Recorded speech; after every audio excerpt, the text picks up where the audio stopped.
Free and clear of the chatter from Wall Street, you're listening to Talking Stocks Over a Beer, hosted by hedge fund veteran and newsletter writer Mike Alkin, who helps ordinary investors level the playing field against the pros by bringing you market insights and interviews with corporate executives and institutional investors.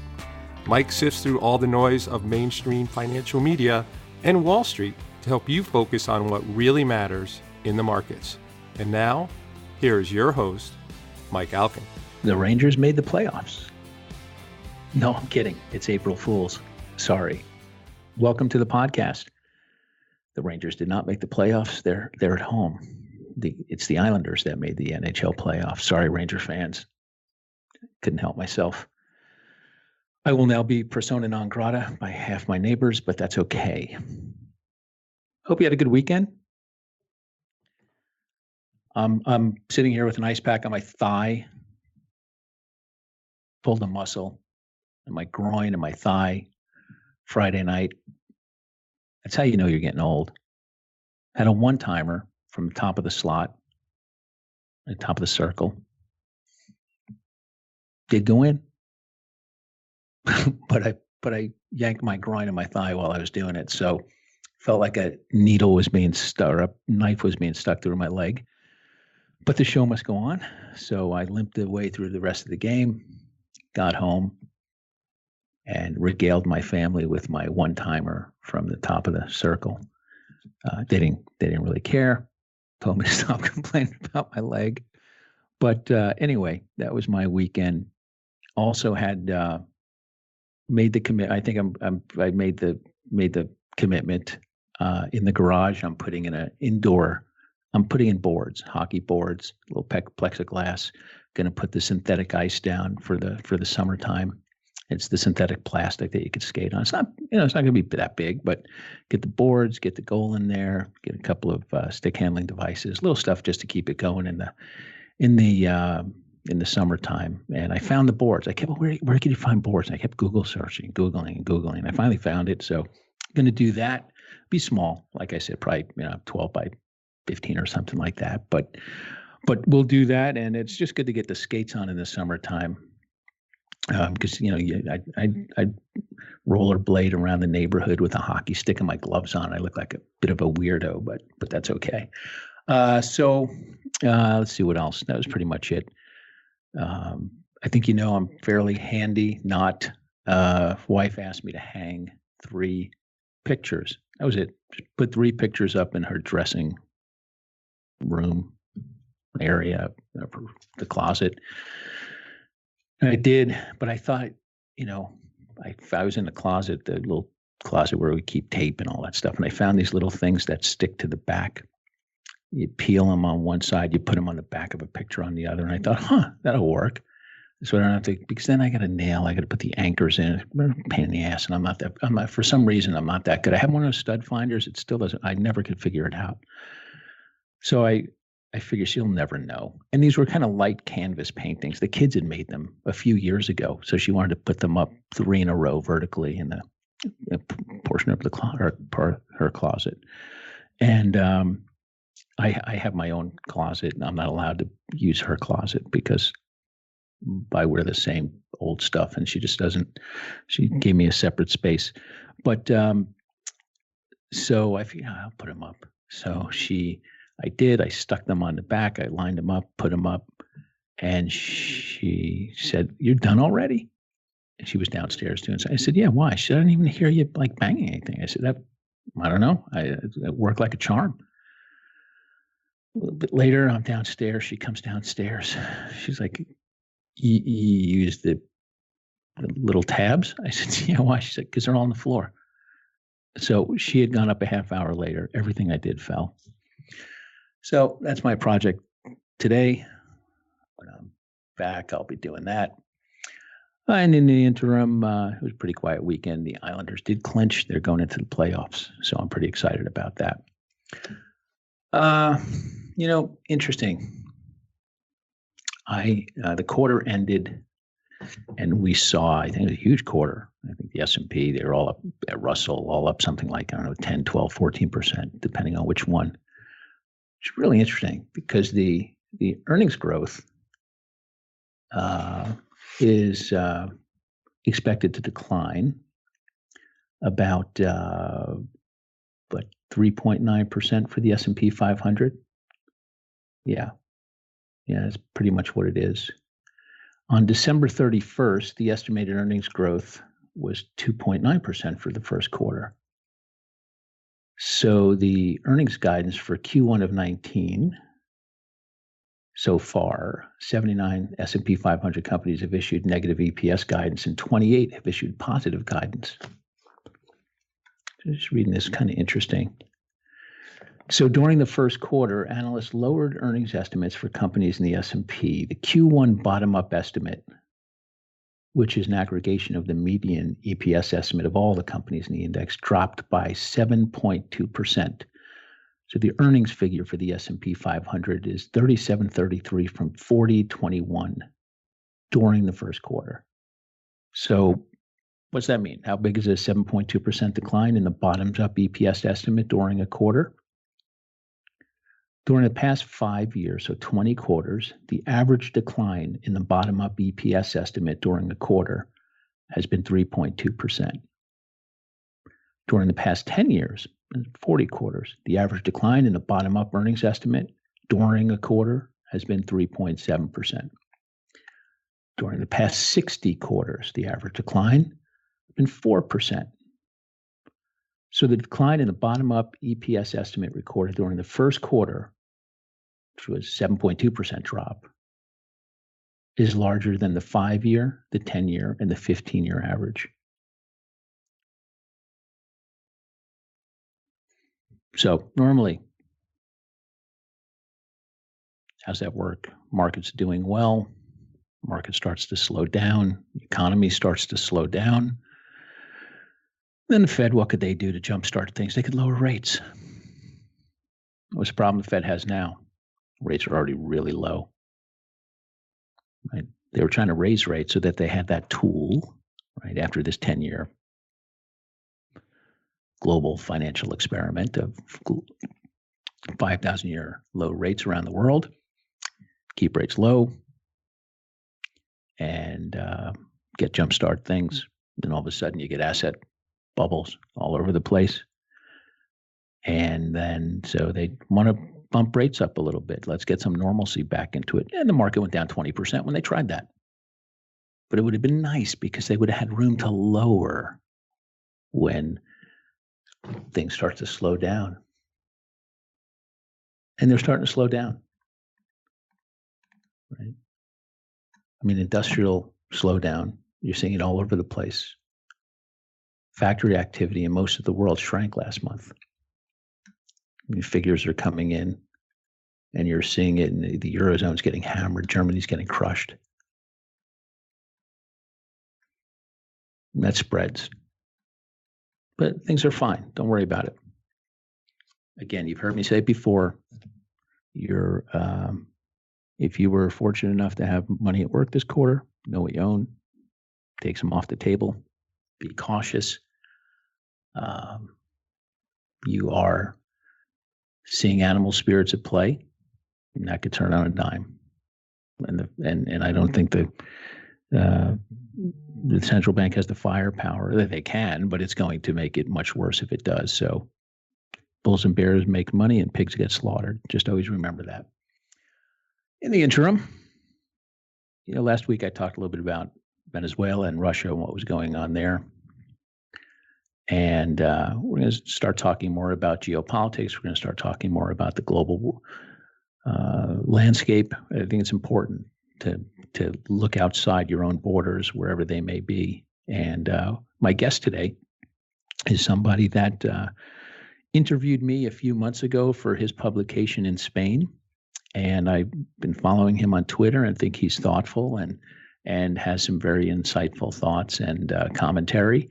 And he lives in Spain. He covers the Spanish market. Spain's a big economy. It's an important economy in the world. And so I thought it would be interesting to have him on, talk about what's going on over there, Greater Europe, and some things that we don't normally talk about. So without further ado, let me bring on Angel Martin Oro. from Investia.com. Angel, welcome to the podcast. Hi, Mike. It's a pleasure to be here talking to you. It's a pleasure to have you on. I first became aware of you on Twitter, and we interacted a little bit. And I follow what you tweet, and I went to the website, and I like what you do. So I said, I like his work. You're a good thinker. Let's get you on and have you speak with our listening audience. So I appreciate your time today. Yeah, thank you very much. I'm a regular listener to your podcast, so it's such a pleasure to be on the other side. And well, I think I've listened to mostly 90% of your podcast, and I've learned a lot. So it's such an honor to be here. Oh, well, thank you. Tell my kids and wife that. I don't think they listen to it at all. So maybe, so why don't let's start by giving listeners some insight into your background. Angel, you are the editor of Investia.com, which is a Spanish website, an investment website. And it's great because if you go there, it translates to English, so you could read everything for those who don't speak Spanish.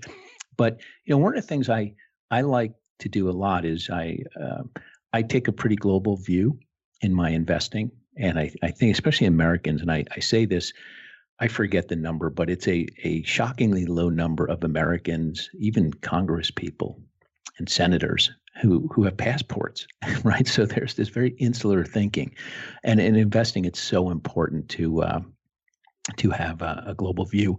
But and that's why I'm so excited to talk to you today, because you're in Spain and you view the world through a different lens. So share with listeners your background, how you came to investing, how you came to Investia. So give us a little background.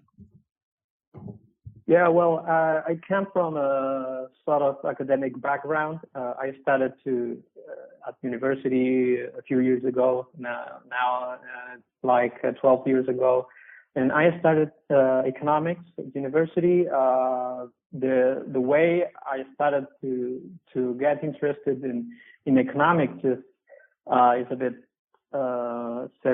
serendipitous, I would say, because I didn't know what to study at university, and someone recommended me to study economics or some discipline related to that, and I said, well, why not? I was interested previously on international relations, on international politics, but I started economics, and I really got hooked on economics, and I really got interested in how economics tries to explain the world, and I soon realized that the mainstream of economics didn't do a good job, at least in my opinion, to explain how the economic world works. And so I discovered Austrian economics, which is a school of thought that tries to see the world from a different lens. And I won't get into much detail about it, but that's a different school of thought than the mainstream. And I also got interested in policy issues, in classical liberalism, and that's sort of my background. When I was studying economics at university, I always got presented the mainstream explanation of things, and I always tried to contrast that explanation to the Austrian view, which mostly I saw as a more appropriate explanation. So there I had a chance to have contrasting views on economics, and I think that was enriching, because firstly I was a bit too radical perhaps against mainstream economics and for Austrian economics, and then I discovered that perhaps things are more nuanced, and I got less radicalized. So this is more or less my background at university, and then I started to study an MA, master's in research and economics. That was too mainstream, so I tried to do my best and learn my best, but And then I started a PhD in economics too. I wasn't sure what I would want to do, so that kind of was appealing to me, the research part. But then as years went by, I realized that research and the pure research academic stuff wasn't my thing. So I started to get interested more in investing. And well, I've been managing some personal and family money for a few years, and I started investing my first euros in 2007, which is quite a long time ago, but it was very intermittent because I stopped investing, and then I started to invest again, but that was very intermittent, and I think it was in 2013 or so when I really got very interested, and I started to get more interest in investing, and one thing that is important is that my interest in time devoted to investing grew as the money under management grew, which is quite logical. Mm-hmm. Without getting into an economic discussion, just for listeners who may not be familiar with the term Austrian economics, and I'll just keep it brief and correct me if I'm characterizing this incorrectly, but really the Austrian school really focuses on the subjective choices of individuals, right? It's really subjective, and it comes down to the individual, and that's really what an Austrian economist might think about, whereas traditional, if you will, quote, traditional economic thought focuses on all these aggregate variables. They look at equilibrium analysis, and they look at societal groups rather than the subjective choices of individuals. Am I in the ballpark there? Is that how you would characterize that? Yeah, that's a very good description of Austrian economics, and also a part of Austrian economics is the theory of the business cycle, and that part of the business cycle is important to invest in too, and some things that we can use in analyzing deep cyclical industries is also or may also be helped by Austrian economics in the realm of the business cycle theory, because in capital cycles we try to analyze the cycle where capital flows in and out of industries, and the Austrian business cycle theory has a lens to that. It plays a big role in the banking system, in central banks too, and how the credit cycle works, and how the interest rates play a role in the economic world, and that also interacts with the real economy, with the real aspects in the economy, which in other schools of thought, perhaps you have on the one hand you have money and you have monetary issues, and on the other hand, independently from that, you have the real economy. Here we are joining the real economy and the financial economy are really joined, and you can have a monetary policy to lose, for instance, and not have impact on the real economy, and that's also an important aspect of the Austrian school. Great. So you're in Spain. Where in Spain are you? I'm living in Alicante, which is a community in the Valencia community, which is in the east coast of Spain. We enjoy very good climate and very good life, I would say. Oh, that's great. So, folks, let's talk about Spain for a second. So, if you think about Spain, it's the 13th or 14th largest economy in the world. It's one of the largest by purchasing power parity. It's a member of the European Union. It is the fifth largest European economy. It's behind Germany, the UK, Italy, and France. But it's a big deal. I mean, Spain's it's $1.4 trillion. It grew about just about 2.5% or so in 2018, down a little bit, but like the rest of the world, you're seeing a little bit slowing growth, down from 3% the year before.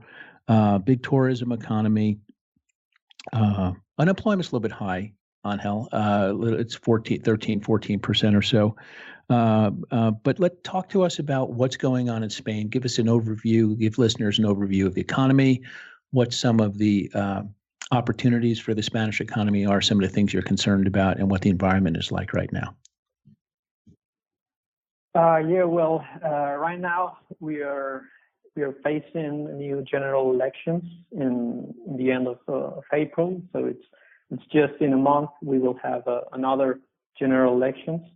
And right now I will tell you a little bit about the current context, and then perhaps a bit more long-term story. Yep. But right now we are facing an economic slowdown in Europe. And that is not an exception.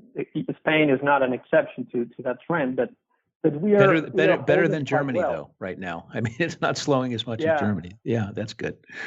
Yeah, sorry to interrupt. Yeah, I think we are holding up quite well, and that's part of the reason is that Spain is not such an open economy as the German economy. The German economy is very much influenced by what happens in China, for instance, and Spain is a little bit more. It faces more like the influence of Latin America and other parts of Europe, but it doesn't have such an interrelation with China. So that's good or bad depending on how China does. I mean, the German economy got a very big boost in the 2000s because of the rise in China. I mean, we can talk about companies in the automotive sector, for instance. We can talk about the BMW, the Volkswagen that had a very big boost because of China growth, and that positive part in the German growth. I mean, in the last few years, perhaps we are seeing the negative side of a bigger influence of a bigger interrelation to China, and Spain doesn't have that. I mean, I would like that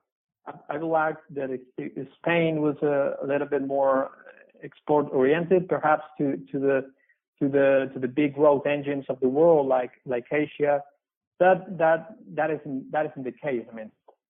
But right now that seems to be a good part because China is slowing down, and Spain is holding up quite well. And also another reason is that we are coming off a terrible few years in Spain, more or less between 2008 2013. We not only had the Great Recession that impacted all over the world, but we also had the Eurozone crisis, which was more or less as intense as the Great Recession in Europe. And so one may wonder about what caused the Eurozone crisis or what caused the Great Recession. I mean, we could talk a lot about that, but to make things brief, I mean, we had a housing bubble, a credit bubble in Spain, and also in other countries, but I will focus on Spain. We had a lot of excesses that had to be corrected, and that correction came with the global recession, and then also with the Eurozone crisis, and also most of those excesses were in the housing and financial sector. But when you have excesses in the financial sector, those excesses are usually spilled over through a lot of other sectors like the auto sector and others. So you have a systemic crisis, not only in the financial but also in the real side. So those excesses, I think, have been corrected in most part. Perhaps the only area where those excesses are still there is in the public sector, which is in a deficit position where the public debt has risen quite dramatically. But in the private sector economy, I think the position now and in the last few years is much more solid to grow in a sustainable manner in the foreseeable future. I mean, for instance, the banking sector total assets have been going down since 2012. I don't think there are any excesses now, and that part and that argument makes me a little bit optimistic about the cyclical perspective on the Spanish economy, because you usually tend to have recessions when previously you have had a lot of excesses, and usually in the housing and the financial side. But right now and in the previous years, we haven't had any excesses. So that makes me a little bit optimistic about Spain. We have important structural challenges in the labor market, in productivity, in innovation, and also institutionally, where we have the Catalonian separatism, and that makes a little bit the future of the unity of Spain makes it a little bit uncertain. And we have also, as I said, the public sector, which is very highly indebted. But I mean, that's not an exception, because globally public sectors are quite indebted too. And that is more or less the picture as I see it. I don't see a recession coming, or at least a deep recession coming in Spain, because as I said, there have been no excesses. We can have a slowdown as we are having right now, but I don't think the environment is very bad right now. The tourism seems to be a big part of the economy. One of the things I was noticing is tourism. How do you compete on tourism? Who do you compete with? Is it typically something that is a continual grower, or in that part of the world, are you competing with other countries that are, and does it ebb and flow? Because sometimes, I was reading some stuff that said Turkey, Tunisia, Egypt are really starting to grow their tourism. When you see that happen, does it pull away from Spanish tourism, or is it something that just it all grows in unison? Yeah. Well, tourism has grown very well in the previous years, but we are already having a slowdown in growth in tourism, and I think that the competitors with Spain in tourism are some of those that you mentioned. I mean, the instability, for instance, in North Africa with the African Spring, I think it was called, in a few years ago. I don't remember the exact year, but the Arab Spring had a positive effect on Spanish tourism, because we are close, and the people in Asia, in Europe, in Russia, the people who want to go on tourism may decide over a few options, and Spain is one of them. North Africa is another. We also have a few other countries in the Mediterranean, like Greece or Italy. I mean, these are more or less the competitors with Spain in tourism, and it's been a very positive source of growth in the previous years, and we the tourism sector in Spain has to keep working, because the political instability that there's been in other countries perhaps won't last forever. So the sector has to keep innovating and keep trying to attract the tourists all over the world.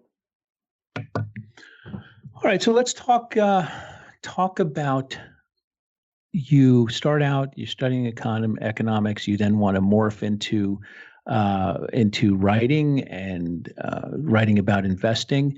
So when you do that, and I see you do some really good work, talk to listeners about your investment philosophy and how you formed your investment philosophy that shapes the way you think about writing about companies, writing about the economy. Help us understand how you think about the investing. Well, I want to say that I'm mainly a second-hand dealer of investing ideas, because I have a job related to investing, but in this job you can spend 1 week, 1 or 2 whole weeks researching deeply one idea. I mean, then it's on to the next thing. Yep. Right. Sure. But you have to know how to filter it down so you can explain it to your readers. Sure. I mean, I completely agree with that. But I first wanted to say that because I'm not a portfolio manager or I'm not a retail investor that can spend a whole lot of time with one idea. So I just wanted to clear that. And I would say that I don't have a clearly defined philosophy, I would say, and I think it's evolved through time. Well, I think most of us in our beginnings made very, very silly mistakes, and I did that too. And even afterwards, even when I started to take this more seriously, I also did very, very serious mistakes. But with time, I think I've been evolving, and I think that relates to the general environment of the market. And sometimes you can be less, perhaps less, I would say, less strict with valuations. I mean, perhaps in 2009. You could buy whatever you want and you could do very well. And there are all the times some sectors are very out of favor and they may be very interesting. And I kind of try to adapt to the general environment in the market. For instance, right now, in the last year or so, I'm more focused on looking for cyclical names, and uranium is one of them. Shipping, oil, some commodities is one of the areas that I'm interested. And as a general overview, I try to focus on fundamentals. I'm not a technical analyst, although I try to read a little bit about that. And I also have a top-down perspective, a top-down view. I try to read quite a lot about macro stuff, but I think it's very hard to implement. I mean, you can have a very broad view of how the general markets or the position of the general markets in the cycle, for instance.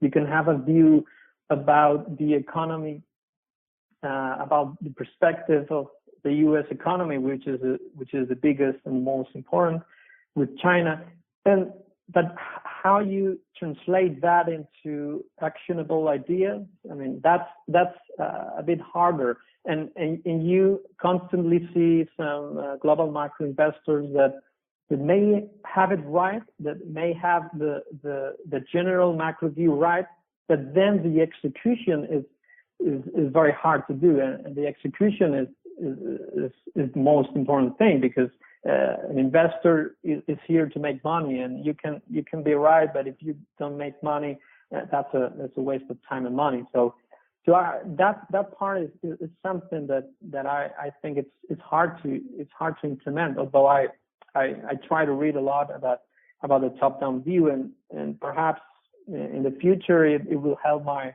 investing too.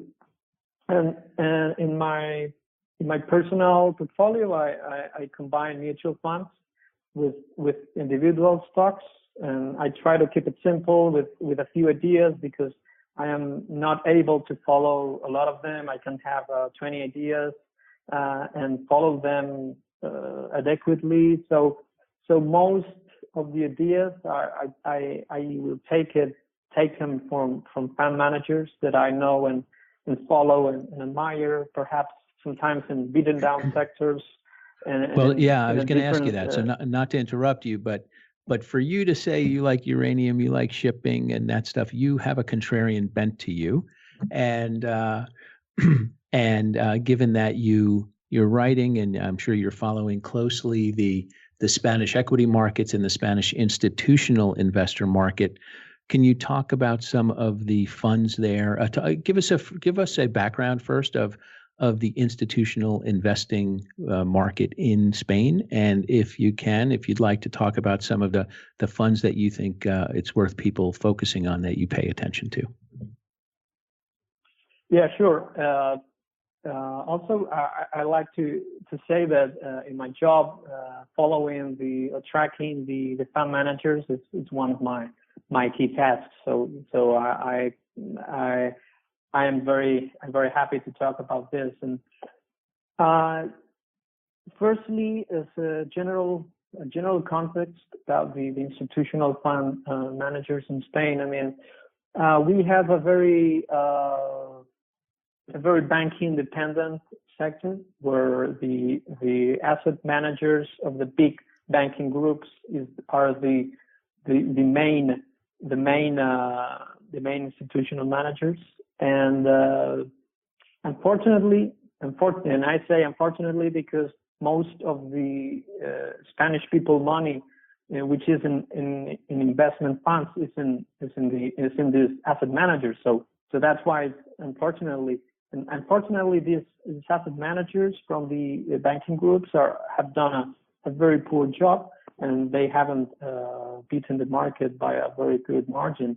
And I don't think that's an exception to other countries, but perhaps here is a little bit more exaggerated. And so we have a relatively small sector, independent sector of small boutiques, small investment firms, and although it's relatively small compared to the whole fund manager institutional sector, I think it's worth following. And we have some very good fund managers in the independent side, and I would mention, for instance, Azvalor, which is AZVALOR, which they are very contrarian to, and currently they are positioned for a bull market in commodities, and they are a generalist. They're generalist investors too, as you are, and I've listened to the podcast, and you always say that you are a generalist, and these Azvalor are also generalists in the sense that they try to look at a global view of the market and different geographies, different sectors, and currently they are focusing on several commodities, and they have a big position in Cameco, for instance, in uranium. They have a little bit about 10% of their fund in uranium. Some 20% in gold equities, like 20% also in oil and gas, some in copper, and they are very positive on commodities and on particular companies in the commodities sector, and that's something that really got my attention a few years ago. And firstly, I thought they had. Perhaps I would say that they had gone crazy in a way, but I started to follow this a little bit more closely, and I started to study this stuff a little bit more closely, and I thought that this makes a lot of sense. I mean, and when you look at individual commodities, and when you look at uranium, of course, but when you look at copper, for instance. And their thesis is that emerging market growth is going to be there for a long while, and they're going to need a lot of materials, a lot of copper because of urbanization and because of the middle class growth, and that's where demand is going to come from for copper. And when you look at the supply dynamics, you see also that there's been underinvestment in the sector. And you also see that costs are rising. And so when you when I looked at the individual commodities, I thought that this might make a lot of sense, and then I also started to get my interest in uranium, and of course, as your listeners know, this is a very interesting commodity where supply and demand is very attractive, and so on and so forth. I'm not going into details because your listeners know a lot about that.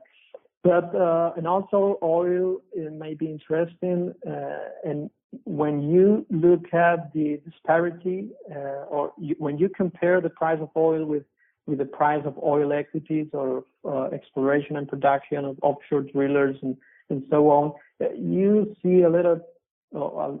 I wouldn't say a little bit. I would say a big divergence, and the oil prices has held up quite well, while the oil equities are touching the lows of a lot of years. So this is one of the fund managers that I follow, that I think they are onto something in commodities. And we also have another big independent fund manager, which is Cobas Asset Management, sorry, and they are also betting big on shipping equities, and I think that's also an interesting play. And well, I might talk some more about other institutional fund managers, but I think that covers a little bit the spectrum and the fact that some generalist investors in Spain are betting big on commodities and are betting big on shipping equities. That's interesting to me, and that attracts me to dig a little bit deeper on those areas. Well, it's interesting that the generalists are gravitating towards that. It must, 4 years ago, 3.5 years ago, that's value, obscene value is why I gravitated towards uranium. Or when you talk to them, is it, they're not commodity experts, but what is it that is attracting them to the commodity sector? Well, I would say, first of all, the fact that the commodities have been beaten down in the last few, I would say 7-8 years. I think the peak was in 2011 for most of the commodities. So you've had a few very bad years in the price, and when you have in cyclical sectors like in commodities, when you have a lot of years of low prices, I mean, Rick Rule said that the cure for low prices is low prices, and that is a big truth. The fact that you've had a very terrible market for a lot of years has made investors fleeing those areas, and that relates to the capital cycle concept. I mean, it is when high returns follow sectors where there's been underinvestment, and that is the case with uranium, and that is the case with other commodities areas. And then they also think that the overall market is a little bit higher, a little bit expensive. They don't like the technological names, and that is something that I'm not sure of. And other value guys in Spain, for instance, have a different perspective. Some value guys here in Spain are invested, for instance, in Alphabet, in Google.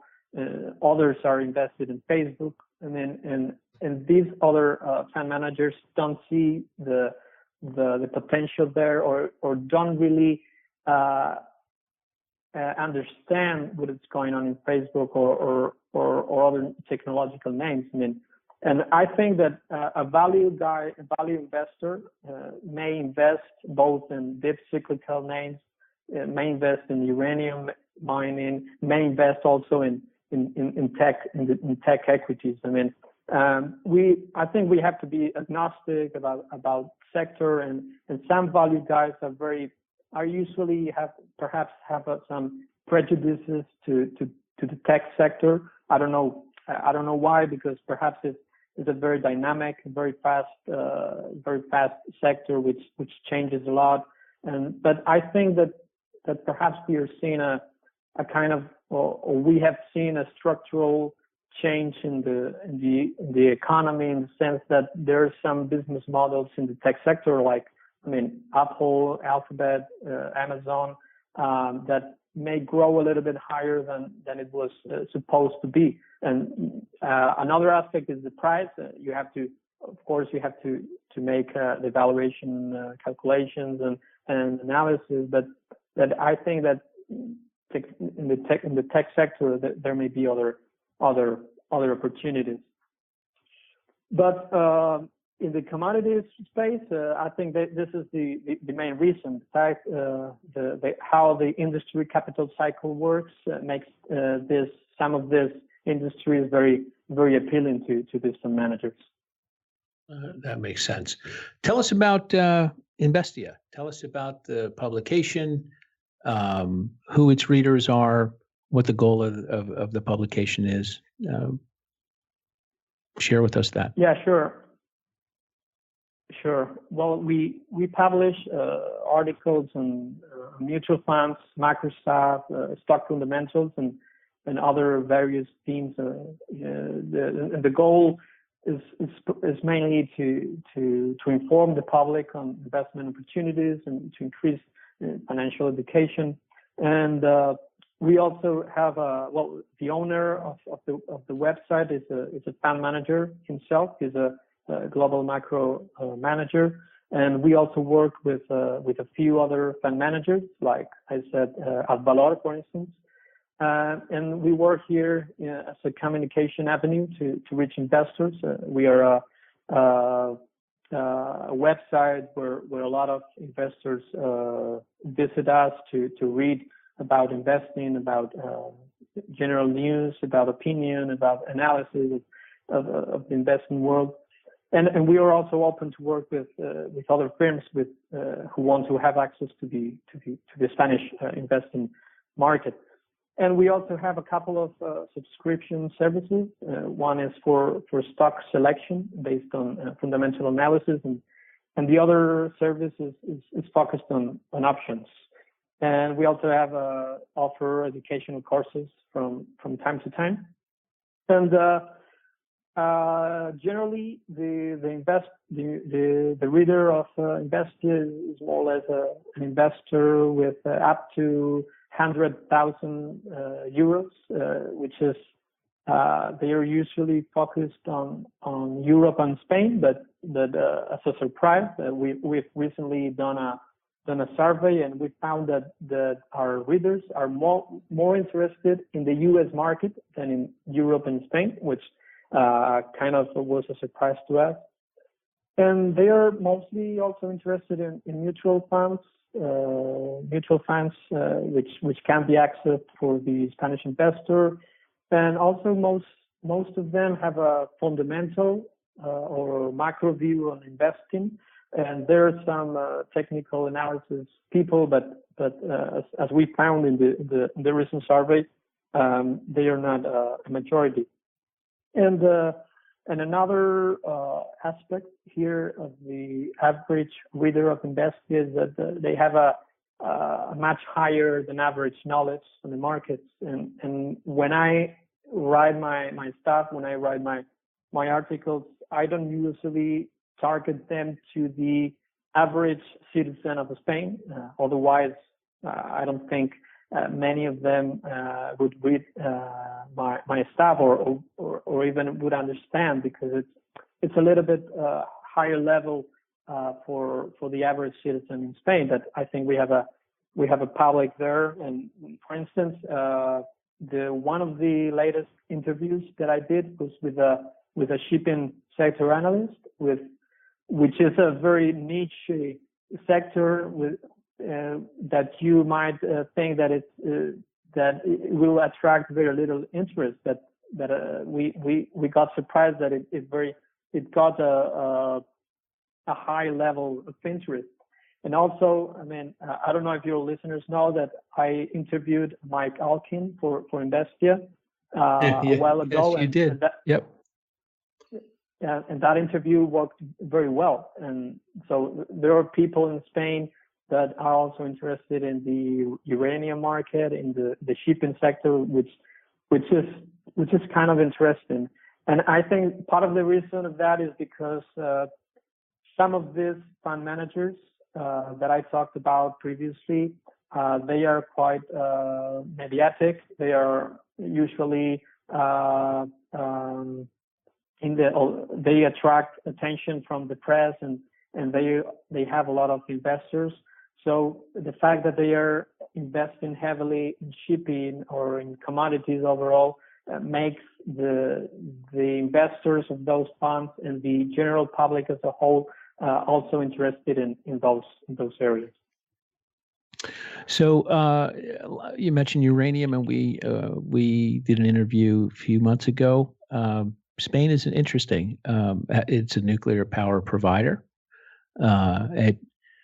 Yet there's a socialist government that is not really in favor of nuclear power. So how does it stand now with the future of nuclear power in Spain?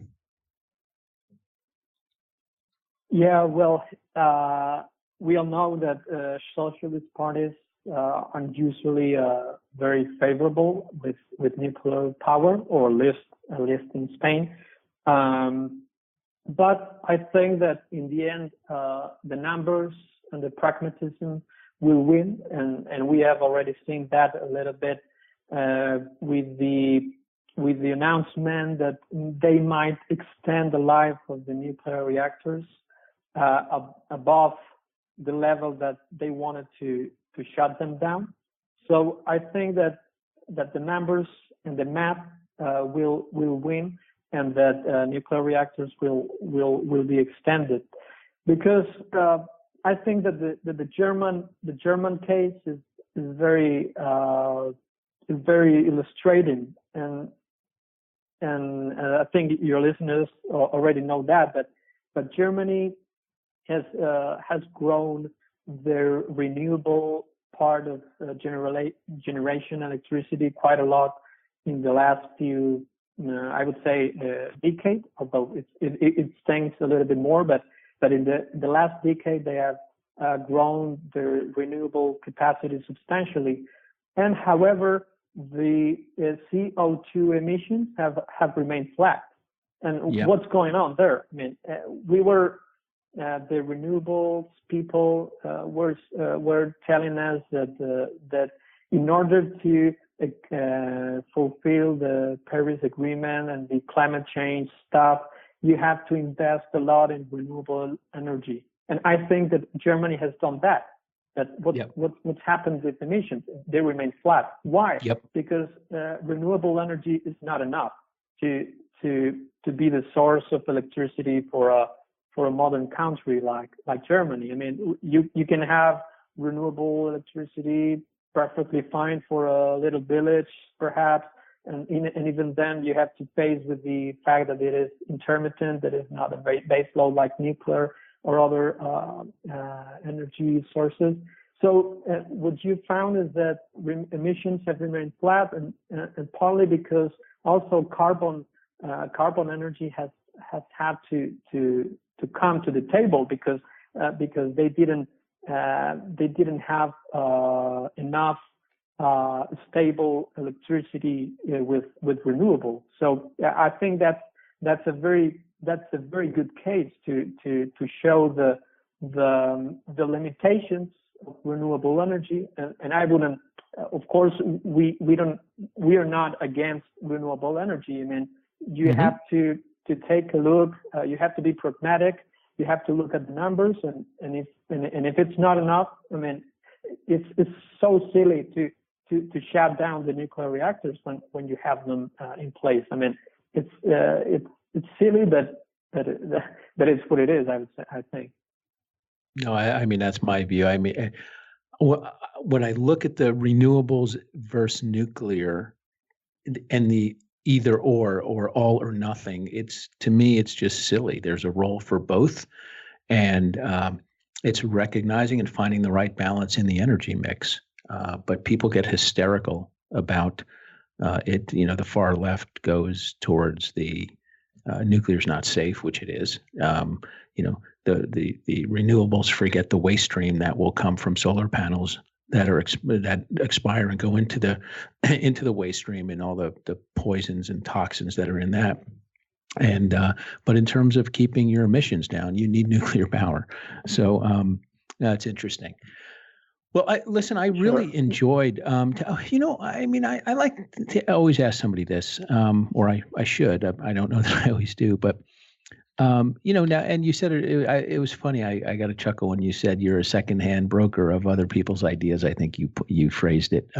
But you do have to have your own views, and that helps determine what you're going to write and not write.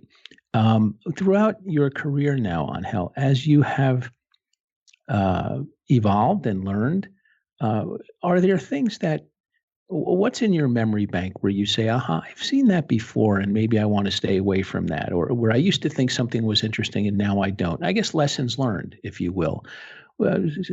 During your career, are there any lessons that stand out to you that you learn that you take with you and help you become better at your craft? Yeah.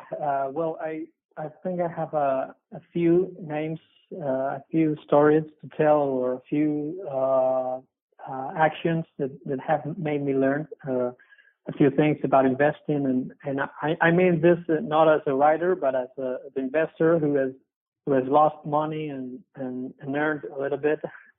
And one of my big wins in my career was Apple.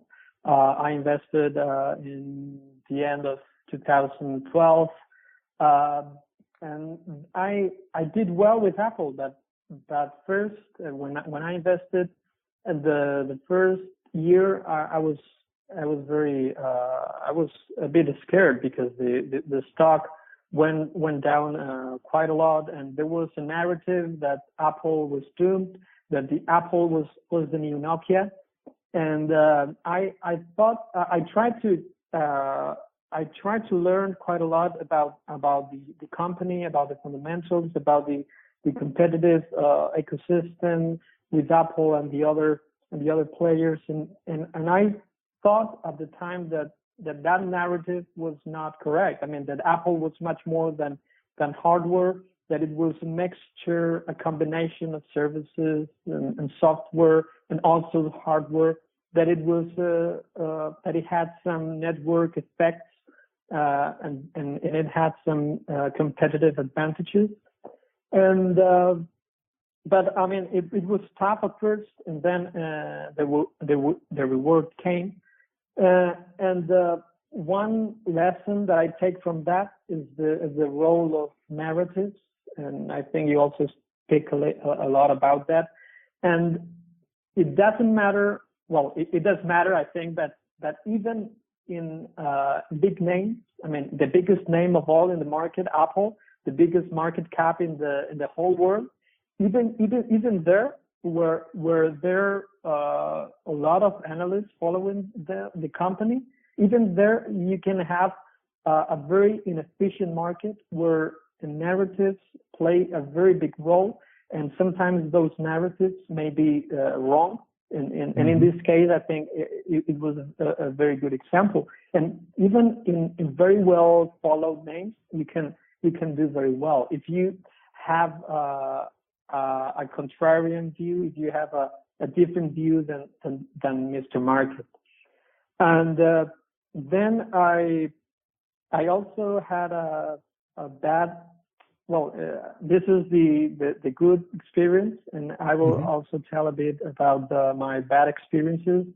I also had an experience with buying an inverse ETF in the U.S. market, and that means that I was betting that the market was going to fall.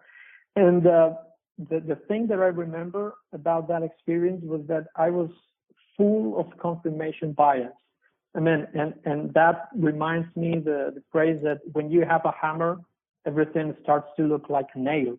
I mean, when every statement from the Federal Reserve, for instance, I thought that the market had to fall. Every macro data, I think the market had to fall. And one lesson that I took away from that is that be careful with shorting the market, and be careful also with confirmation bias. Another bad experience that I had, that I did very badly, is in a Spanish engineering company, where I averaged down, and sometimes averaging down may be a very good thing, because it allows you to have more of the company that you want at lower prices. But of course, you have to have it right. And one lesson I think is important. We long-term investors, we talk a lot about the importance of being patient. You have to be patient, because in value investing, sometimes you invest at a price, and that price comes down a lot. And when the thesis hasn't changed, I mean, you have to be patient. You have to be patient. But patience is not enough. I mean, you have to be right. And sometimes if you were a little bit more impatient, that might have been better for you, because that means that in the case that you were not right, being impatient is good. And in this case, for instance, the company had several problems with bad execution, and that bad execution reflected the management problems. And but I didn't listen to that. I thought that those were one-off things, but those one-off things just started to multiply. And when that happens, sometimes some things bad happen. And also the importance of management, that illustrated that when you have a bad management, that is dangerous. And also that case illustrated that even when a company has net cash in the balance sheet, then that isn't a savior, because that net cash may extinguish very, very, very fast when you have bad execution, when you have bad management. So those are a few of the lessons. No, I mean, that's what you're describing is how to avoid a value trap. And it's when you're looking at deep value, it's tricky, because one of the things I always ask myself, and I've fallen victim to it over the years, and you have to you learn from your mistakes, and a lot of times I call it thesis creep. You own something for a certain reason, and here are the fundamentals that you're expecting to improve. Something else might go wrong, and you find yourself constantly reshaping your thesis. And when that happens, and the reasons you own something are not occurring, then it's time to check out. Otherwise, you fall into you can fall into a trap, and we call them value traps. And so but as long as the fundamentals are improving, then you can remain patient and hang in. As long as if your thesis is playing out, the fundamentals are improving as you saw it will, then which we see in uranium, they get stronger and stronger. Each stronger than than my initial thesis was. And so but it's something that's a really good point. It's something you always have to be aware of. That's great. Anything else any other lesson that you want to share? Yeah, perhaps in the uranium sector, where I started to invest last year, and partly or big reason was that I started to follow the uranium thesis, and the way that I came with the uranium thesis was through investia.com, through the website where I work, and someone shared your video. I think it was the 2017 presentation in Vancouver, perhaps. Yeah. The uranium market is dawning, I think it was called. And I think I started to know a little bit about the uranium sector there last year. And my first thought and I think this is important because I'm sure I'm not the only one whose first thought has been this one. And my first thought was that what's going on with uranium? What's that? I mean, I thought it was something like crazy stuff, and then I remembered that I had been reading stuff on uranium that without digging deeper at all for a few years now, and I think that perhaps since 2014 or something, I had seen several posts on the internet talking about uranium, talking about the bottom in uranium and so on. And when I first saw this last year, I thought that, well, perhaps this is something crazy, but I started to pay more attention to this, and I started to follow your podcast, to follow your work, and to read a lot about the uranium physics.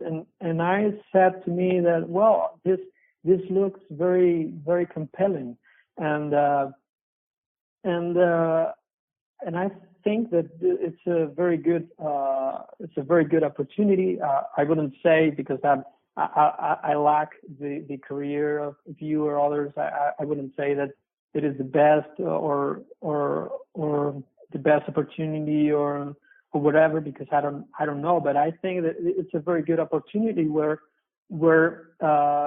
you kind of see, and it's kind of the closest thing to certainty that you have in the investing world, that the uranium price has to rise, because otherwise lights might go off, as some say.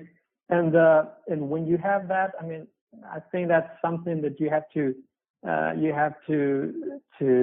try to exploit, and I'm trying to do that through various names, and I think I've made perhaps already one mistake, that I'm holding it, but I think that this story will be a very good one in a few years, perhaps in 3 years, 4 years. I think we'll make a very, very, very good returns, and I'm very thankful to yourself and to your podcast, because I think I've learned a whole lot of things about the nuclear sector, about uranium mining, and I'm very thankful for that. Oh, well, thank you. Yeah, I love, and I appreciate that, Angel. I particularly am attracted to industries that are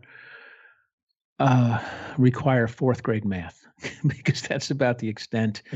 And especially the longer the cycle goes one way or the other, either really bullish or really bearish, the narrative just takes over, and the narrative gets complacent at the top, and it gets complacent at the bottom, and people have a tremendous recency bias, and that recency bias leads them to complacency, and that's where you can find inflection points. And you don't always get it right away, but the way I look at these things, the way I look at uranium, the price of uranium, I think, is probably a little bit higher than 2017 or so.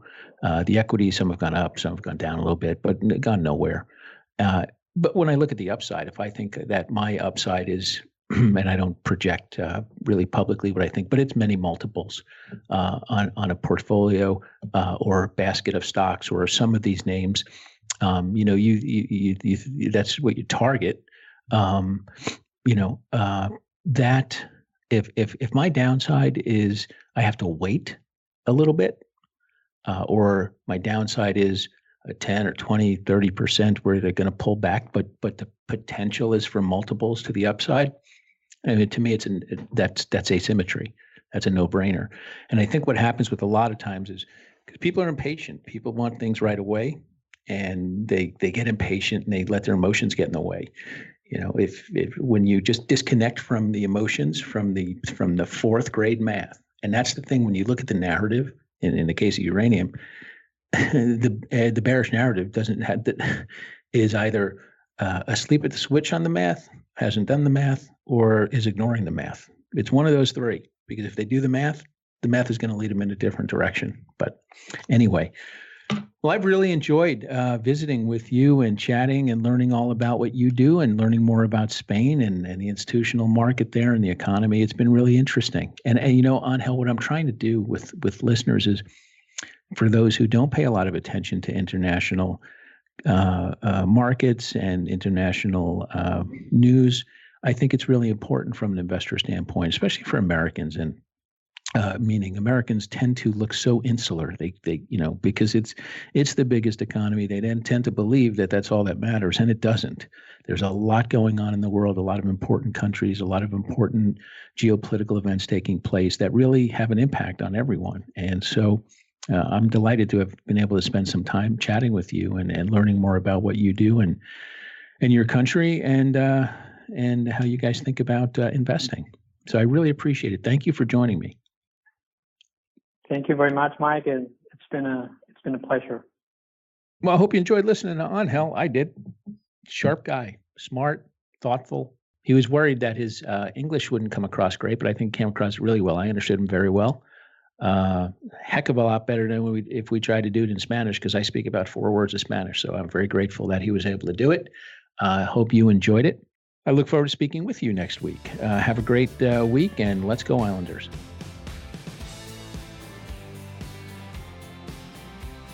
The information presented on Talking Stocks Over a Beer is the opinion of its hosts and guests.